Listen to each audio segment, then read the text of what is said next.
আসসালামু আলাইকুম। আমি মোহাম্মদ মোস্তফা কামাল আপনাদেরকে জানাচ্ছি ডিজাইন ইউর প্রজেক্ট .blogpost.com এর পক্ষ থেকে শুভেচ্ছা। আজকে আমরা নতুন একটি টিউটোরিয়াল শুরু করতে যাচ্ছি। টিউটোরিয়ালটি হচ্ছে how to change mode and byte or channel. আমি যদি দেখাই আপনাদেরকে যে ইমেজ থেকে মোডে যাব, মোড থেকে এই যে বাইটগুলো আজকে পরিবর্তন দেখব, বাইটস অর চ্যানেল। তো এটা টিউটোরিয়ালটা এই জন্য বানানো যে অনেকেই 8 বাইটস, 16 বাইটস এবং 32 বাইটস কি তা বোঝে না। তো 8 বাইট হলো নর্মাল বাইট, অর্থাৎ এই ফিল্টার সবগুলো দেখুন এই বাইটে কাজ করবে। 8 বাইটের সবগুলো ফিল্টারই কাজ করবে। ওপর লাস্ট ফিল্টারটা তো এটা লাস্ট ফিল্টার না, আমি কোনো ফিল্টারই এর উপর প্রয়োগ করি নাই। এখানে যে ফিল্টারটা আমি প্রয়োগ করবো সেই ফিল্টারটা এখানে চলে আসবে। আর এই যে আমি যদি এখন এই ইমেজটার উপর কাজ করতে যাই, তাহলে আমি এটা ইমেজটা একটা ডুপ্লিকেট কপি নিয়ে নেই। ইমেজ যাব, ইমেজ থেকে ডুপ্লিকেট আর একটা কপি নিলাম, দিলাম যে চেঞ্জ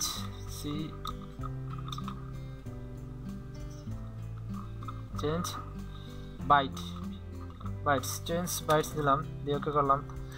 এখন এটার বাইটস পরিবর্তন করলে আপনি দেখবেন যে এখানে সবগুলো ফিল্টার কিন্তু বর্তমান সচল কাজ করবে, কিন্তু যখন আমি এটার বাইট পরিবর্তন করব, ইমেজ যাব, ইমেজ থেকে 16 বাইটস, দেখুন 16 বাইটসে দিলে এটা কিন্তু 16 বাইট হয়ে গেছে। আমি যদি ইমেজে যাই, ইমেজ থেকে 16 বাইট, এটার কোয়ালিটি চেয়ে বেটার। একটু খেয়াল করে দেখুন, এই যে এটার কালার কিন্তু কিছুটা আগের চেয়ে সাদা এবং কালো রং মিশ্রিত হয়ে গেছে এর সাথে, কিন্তু এটা কিন্তু সেরকম নয়, এটা একটু ডিফারেন্স আছে। এই জায়গাটুকু দেখুন একটু ডিফারেন্স আছে কিন্তু এটার সাথে। তো এটা কিন্তু সব ফিল্টার কাজ করবে না। দেখুন বর্তমানে ডিস্টর্ট, পিক্সেলেট, ডাইনামিক, ফিল্টার গ্যালারি এগুলো কাজ করবে না। এখন এগুলো কাজ করতে চাইলে আপনাকে অবশ্যই 8 বাইটে করে নিতে হবে, অথবা কাজ করে তারপরেই বাইট চেঞ্জ করতে হবে।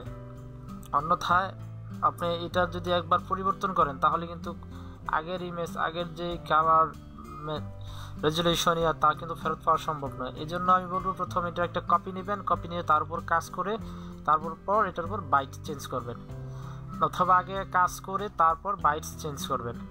তো এটা যদি আমি এখন 32 বাইটের করি, 32, এটা কিন্তু 32 বাইট হয়ে গেছে। আপনি যদি এখন দেখুন ফিল্টার গ্যালারি, প্রায় ফিল্টারই কিন্তু মিলছে। এখানে ফিল্টার গ্যালারি কাজ করবে না, অ্যাডাপ্টেড উইথ অ্যাঙ্গেল কাজ করবে না, লেন্স কারেকশন কাজ করবে না, লিকোফাই কাজ করবে না, ওয়াইল্ড প্রিন্ট কাজ করবে না, ব্যানিশ পয়েন্ট কাজ করবে না, ডিস্টর্ট কাজ করবে না, পিক্সেলেট কাজ করবে না, ডাইনামিক এগুলো কাজ করবে না। বাকি এই রেন্ডারগুলো, এই ফিল্টারগুলো কাজ করবে। তো এখন এটাগুলো একটা আমি যদি এটাকে দেখাই, এটাকে অনেক পরিবর্তন বোঝা যাবে। এটার একটা কপি আমি নিয়ে নিই, ইমেজে যাব, ইমেজ থেকে ডুপ্লিকেট, এটার আমি এক দিয়ে একটা কপি নিলাম। এখান থেকে একটা কপি আসছে। এটার যদি আমি এখন ইমেজটা পরিবর্তন করি, মোড থেকে 32 বাইট করে দিলাম সরাসরি, এটার কালার আর এটার কালার কিন্তু এক নয়। দেখুন যেটার এদিকের কালারটা কিছুটা পরিবর্তন আছে, আর এটার কালারটা দেখুন পরিবর্তন আছে। অর্থাৎ এটা যদি বড় করি, দেখুন এটা যদি বড় করি, আগেরটা হচ্ছে ক্লিয়ার হবে, এটা হচ্ছে ক্লিয়ার হবে। এটা বর্তমান 200% আছে, এটা যদি আমি 200% নিই, এটা দেখুন, আর এটা দেখুন এটা 300% আছে। এটা এই যে এটার কালারটা দেখুন, আর সরি এটার কালারটা দেখুন, দুটোর মধ্যে কিন্তু কিছুটা তফাৎ আছে। অর্থাৎ হালকা সাদা এবং কালো এর সাথে অ্যাডজাস্ট হয়ে যায়, এবং এগুলোকে বলা হয় এইচডি ইমেজ।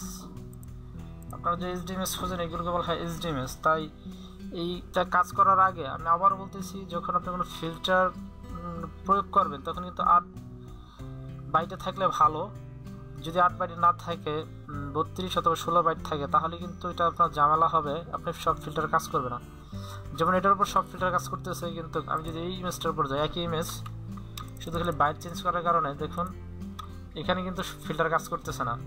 তাই আগে কাজ করে চেঞ্জ করবেন, অথবা ব্যাকআপ কপি রাখবেন চেঞ্জ করার জন্য। আপনি যদি আবার এই আগের বিটে যেতে চান, এটা কিন্তু আগের বিটে ফুললি যাবে না, কিছুটা না কিছু সমস্যা থেকে যাবে, অর্থাৎ সম্পূর্ণ আগের বিটে যাবে না। তাই আমি বলবো যখন কোনো করবেন, বাইট চেঞ্জ করবেন, তখন অবশ্যই এটার একটা ব্যাকআপ কপি রাখবেন। আর আমার টিউটোরিয়াল বুঝতে যদি কোনো সমস্যা হয়, তাহলে অবশ্যই আপনারা ইউটিউব চ্যানেলের নিচে ভিডিও লিঙ্কের নিচে কমেন্ট করবেন, আমি চেষ্টা করব আপনাদের কমেন্টের সঠিক উত্তর দিতে। তো আজকে এই পর্যন্তই, আগামী টিউটোরিয়াল দেখার আমন্ত্রণ জানিয়ে খোদা হাফেজ।